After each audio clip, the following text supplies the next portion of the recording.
gemeente, ons skriflesing soos ek gesê het, Jesaja 8 vers 23. Die opskrif is 'n seun is gebore, of in my Bybel is bladsy 640 in die Ou Testament. En soos ek sê, ek lees van vers 23 af. Maar in die land waar daar duisternis is, sal daar nie langer donker te wees nie. In die verlede het die Here die gebiede Sibelon en Naftali verneder, maar in die toekoms sal hy die pad na die see van Galilea toe, die Jordaanstreek en die gebied van die heidene in ere herstel. Die volk wat in donkerte geleef het 'n groot lig gesien. Oor die wat in die donker land was, het 'n lig geskyn. Tot sover. Gemeente, is Kersfees. In geval jy dit nie geweet het. Kerstyd, wanneer ons in die seisoen van dinge is waar alles helder is, waar almal mekaar vriendelik groet, waar daar Kersliggies is en uitdeel van geskenke en ons sê almal vir mekaar geseënde Kersfees en as ons bietjie vroeg is en ons self sê voorspoedige nuwe jaar. Dis die tyd waar ons almal in blydskap leef. En wat my nogal opgeval is die Kersliggies. Ek het nogal sit en dink, as ek nou op ou Kersaand in die ruimte kon ingaan en die aarde van bo af kyk, het ek gewonder hoe sou dit lyk met al hierdie Kersliggies wat die naglig so pragtig versier. En ek dink in Engeland, daai gebied van die Verenigde Nasies koninkryk, sou die liggies ekstra helder geskyn. Want ek was laas jaar oor Kerstyd, was ek ook daar gewees, ek was in Ierland gewees, en toe het ek agtergekom, ons hier in Suid-Afrika weet nie wat Kersfees is. Ons weet nie wat Kersversierings is nie, ons weet nie wat dit is om Kersfees koors te kry nie, want as die daarso is, sal die agterkom, hulle gaan oorhoord. Nou mooi nie. Maar elke liewe huis waarin jy stap, is daar liggies, binne en buite. En soos jy instap, wil jy omtrent 'n sonbril aansit, so helder is dit. En toe vra ek myself op daardie punt, waar kom dit vandaan? Waar kom hierdie tradisie van die liggies vandaan? Daar was tog nie liggies gewees toe Jesus gebore is, en vanaf nie so baie liggies gewees nie. Waar kom hierdie tradisie vandaan? En dit het gemaak dat ek bietjie gaan rondlees daaroor. En onder andere toe ook 'n artikel in 'n rapport raak gelees het van waar hulle sê, en ek seker die almal is bewus daarvan dat Kersfees oorspronklik nie 'n Christenfees was. Oorspronklik lyk vir ons as dit daar in die noordelike halfrond op die 25ste Desember 'n fees gevier is, want op die 25ste Desember is dit die tyd wanneer die seisoen begin draai. Dit is wanneer die winter op sy koudste is, maar van die 25ste Desember dan word die dae weer langer en die mense kan weer begin uitsien na die somer. En dit is asof daar 'n lig gekom het. En in hierdie artikel wat ek gelees het, omdat dit op die internet was, kon die lesers nogal bydraes gelewer het, en hulle kon hulle eie kommentaar skryf daaroor, en daar was 'n paar mense wat bietjie ongelukkig was, wat gesê het, hierdie heidense fees wat ons vier het, niks met Christus te doen nie, en ons behoort dit nie eens te vier nie, en dit is eintlik maar net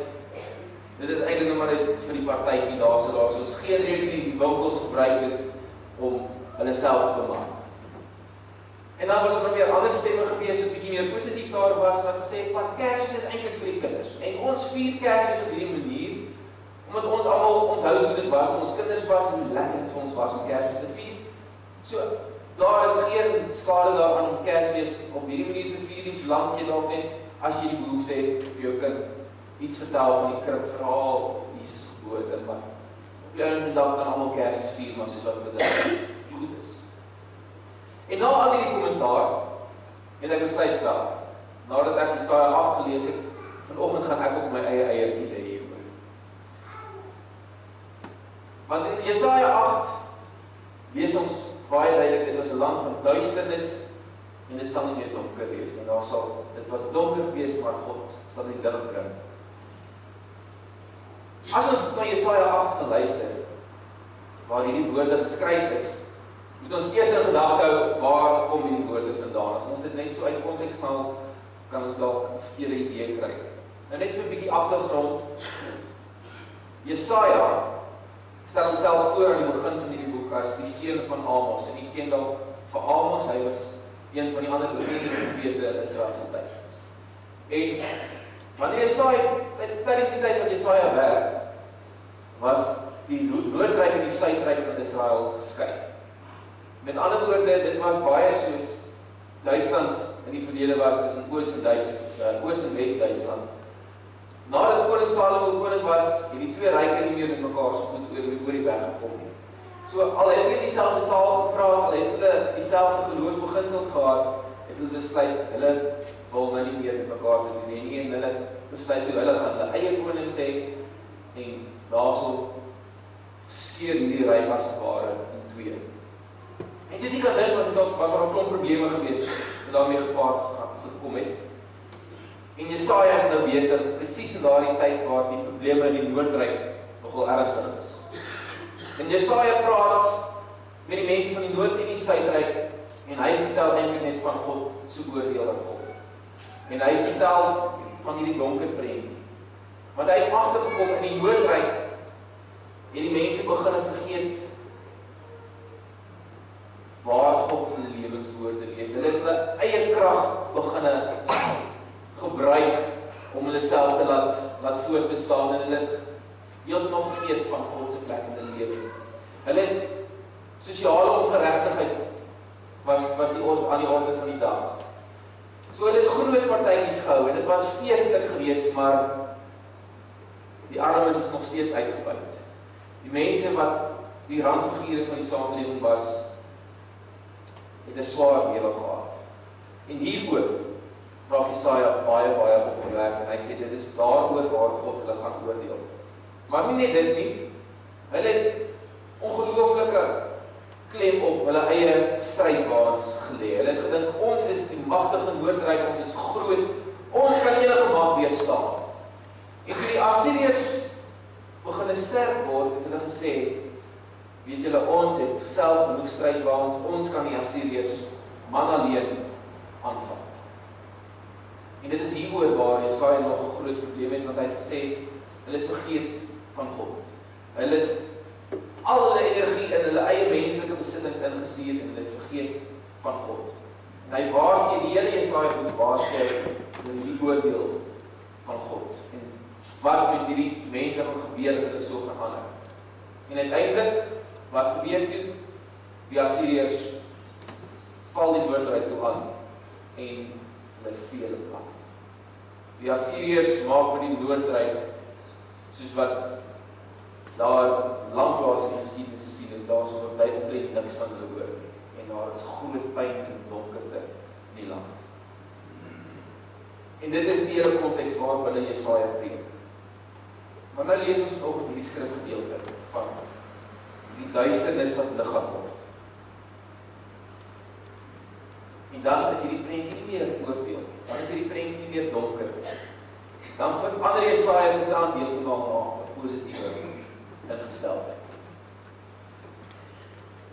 En Jesaja sê dan, soos wat dit was, so donker as wat dit was in Sebulon en Naftali, wat stede in die noordryk was, wat eerste en die hardste die mag van die Assiriërs gevoel het. So met ander woorde, so donker en so sleg as wat daai arme stede die Assiriërs moes trotseer, so lig gaan die Here dit nou maak vandag. So die boodskap draai heeltemal om. Jesaja vertel vir ons van hoe God ingegryp het. Hoe God 'n verskil gemaak het en gaan maak. Want soos wat dit voorheen donker was, gaan dit nou lig wees. En in hierdie sin het ek nogal verstaan waar die Engelse logika vandaan kom. Min dat ek dit sal sê, maar die Engelse het 'n punt beet gehad. Want omdat hulle viering so vier op die 25ste Desember, waar dit by hulle die koudste was, die donkerste was, kom hulle nou op 'n punt waar hulle sê, maar goed, die nag draai, dit word nou weer dag. En in lig van Jesaja 8 en 9 kan ons baie maklik die band trek, die lyn trek en sê, maar goed, in ons lewens was dit ook donker gewees. En toe toe gryp God in. Toe gryp God in met Jesus se geboorte en sy kruisiging en sy opstanding. En toe word dit alles weer vir ons lig. En in hierdie sin, dink ek, daarso is geen probleem om in hierdie simboliek te leef van die liggies nie. Want elke keer as ons die liggies aanskakel, sien ons hoe God die wêreld wat voorheen donker was vir ons lig maak.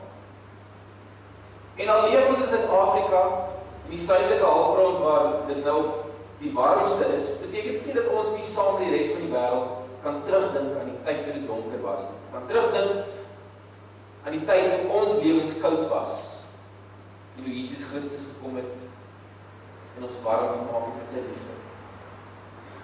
En elke keer wanneer ons die liggie sien skyn, kan ons dink oor hoe God sy lig in ons lewens laat skyn.